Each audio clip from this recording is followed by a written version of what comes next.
aimez-vous le plus? Alors j'aime tous les mots. Et là vraiment, dans Il n'y a pas de héros dans la famille, j'ai travaillé là-dessus. C'est-à-dire il y a des gros mots, il y a des mots d'argot, il y a des mots de banlieue, il y a des mots de la rue. Moi j'habite en Languedoc-Roussillon, il y a les mots occitans qui sont beaux aussi. Et il n'y a pas un mot que je trouve plus beau qu'un autre. C'est un peu comme pour les humains. Et toi, est-ce qu'il y a un mot là qui te vient, que tu aimes particulièrement dire ou... Non, il y a des mots qui sonnent bien, par exemple aéroplane, ça sonne Aéroplane, bien, ouais. mais je l'emploie jamais, enfin c'est rare que je l'emploie. Mais oui, c'est vrai que dire que tous les mots sont beaux, c'est très bien. J'ai un joker. Allez, une question. Une question que je voulais vous poser, c'était qu'est-ce que vos parents pensent de tous les métiers qui sont liés à l'écriture? Est-ce qu'ils vous ont encouragé quand vous étiez petite, etc.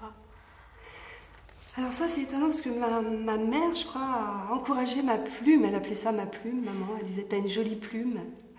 Pas trop ce qu'elle voulait dire au tout départ. Et à un moment même où adolescente, moi je voulais être comédienne. Donc ça m'agaçait d'ailleurs cette histoire de plume parce que moi c'était le théâtre. Je disais mais non, non. Et donc oui, elle a décelé quelque chose. Et j'aimais d'ailleurs lui lire les textes d'école, au départ, les rédactions, etc.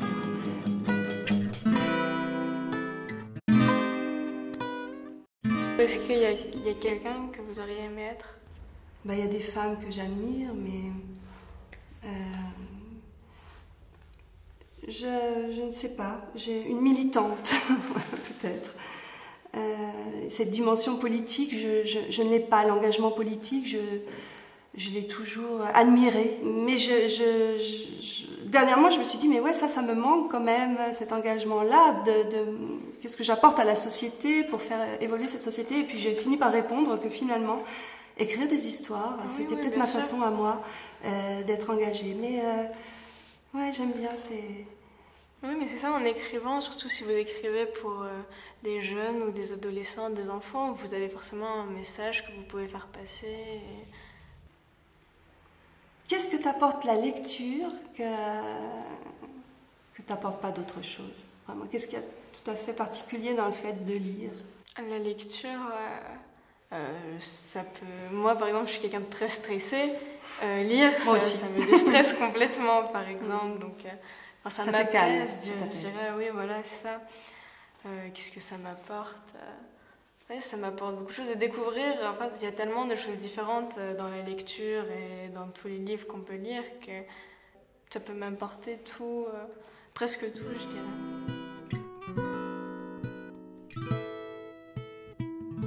Allez.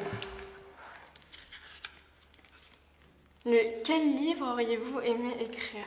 Oh, quelle question incroyable! Crime et châtiment de Dostoïevski ou Anna Karenine de Tolstoï. J'aime les Russes. Hein. Et pourquoi? Mon cœur est à la Russie en littérature. Parce qu'ils ont un souffle monumental et une capacité de construction narrative dingue. Ce sont à la fois...